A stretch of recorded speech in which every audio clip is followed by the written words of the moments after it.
Welcome to Seer of the Times. I want to show you a direction that the Bible gives us in Deuteronomy 11, verse 30.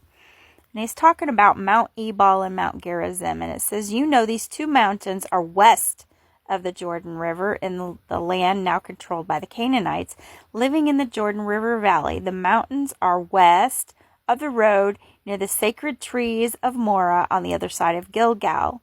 I'm going to show you a couple maps and you tell me which one of these maps does this direction fit.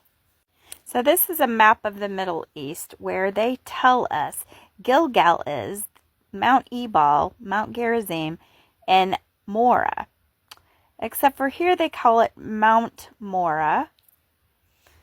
And the Bible gave us a direction. So here we see down on the lower middle, it says Gilgal. Let's look and see what the Hebrew meaning of Gilgal is.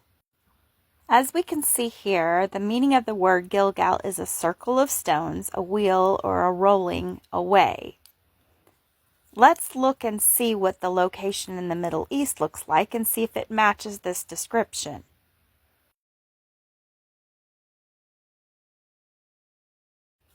Well, this is interesting. It calls this area a kibbutz. And it says Gilgal is an Israeli settlement organized as a kibbutz in the West Bank located in the Jordan River Valley. And you can read the rest of this. Well, let's look and see what a kibbutz is.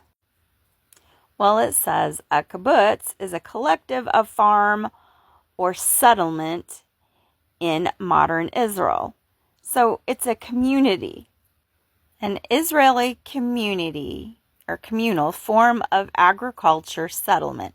Originally, it was predominantly agriculture and practice a very high level of sharing, including collective rearing of children. Well, that's not the biblical description that the Bible gives of Gilgal. So let's look at some more of the directions that the Bible gives and see if anything else matches.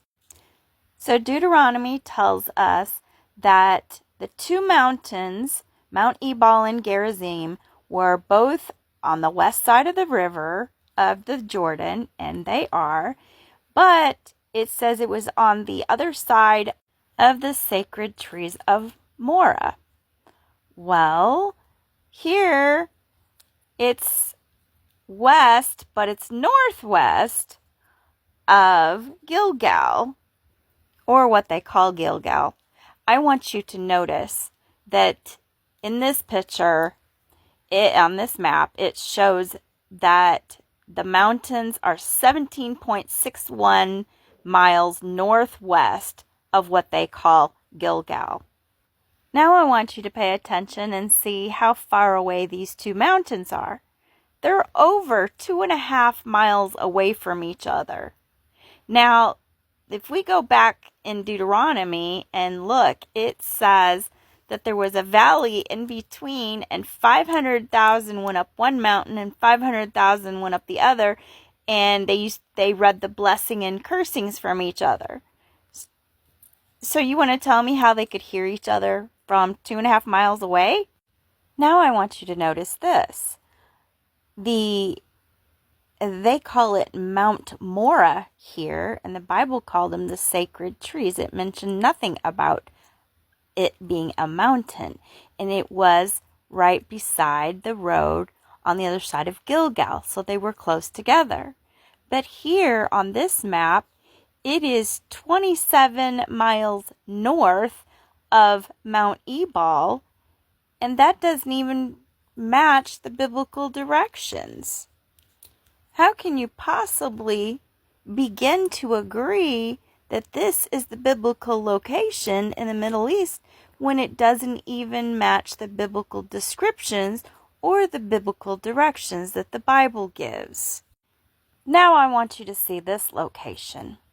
As we can see in the green, this is the Jordan River, and it runs from what was called the Sea of Galilee, which is called Lake Utah today, and it runs up into the Great Salt Lake, which the Bible called the Great Salt Sea. And here's another map. on the right-hand side, you will see a blue line. That is the Jordan River.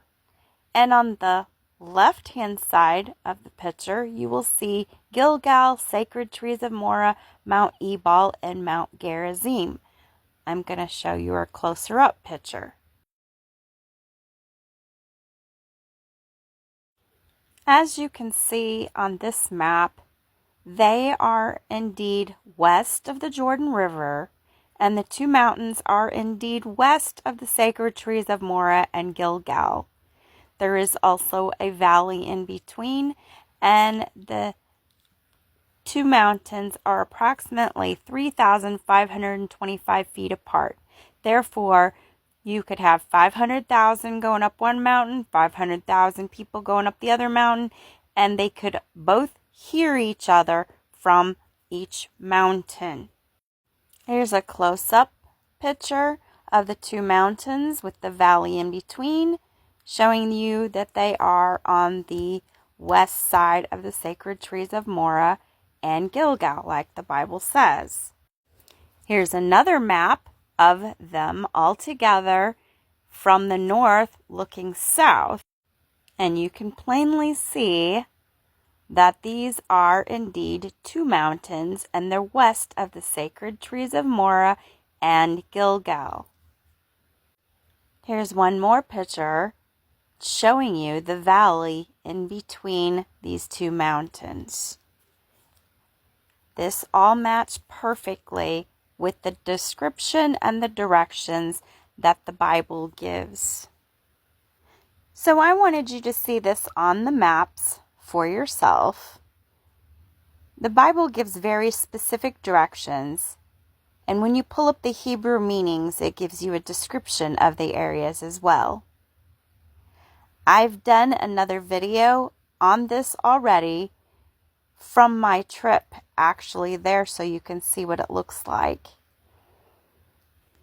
You can go to my TikTok page, or you can go to my YouTube channel, and you can look for this video, and you can look for this video, which is the second part of it, so you can see what it looks like from ground view of actually being there. And it also gives you the Hebrew definitions of both Mount Ebal and Gerizim. So I just wanted to share with you how important it is to follow the biblical directions and pull up the Hebrew meanings, because the Hebrew meanings give you a description of the area, and there isn't anything that matches in the Middle East. If we follow the Bible's directions and pull up the Hebrew meanings, and we discover that they're not in the Middle East, but here in America, you're not going to be deceived. God says if you want His approval, you will study His word and research for yourself. You don't go by what somebody else has said, but you go digging in scriptures and study for yourself. It's very important, and you won't be deceived that way. I hope you enjoyed the video, and I will see you in the next video.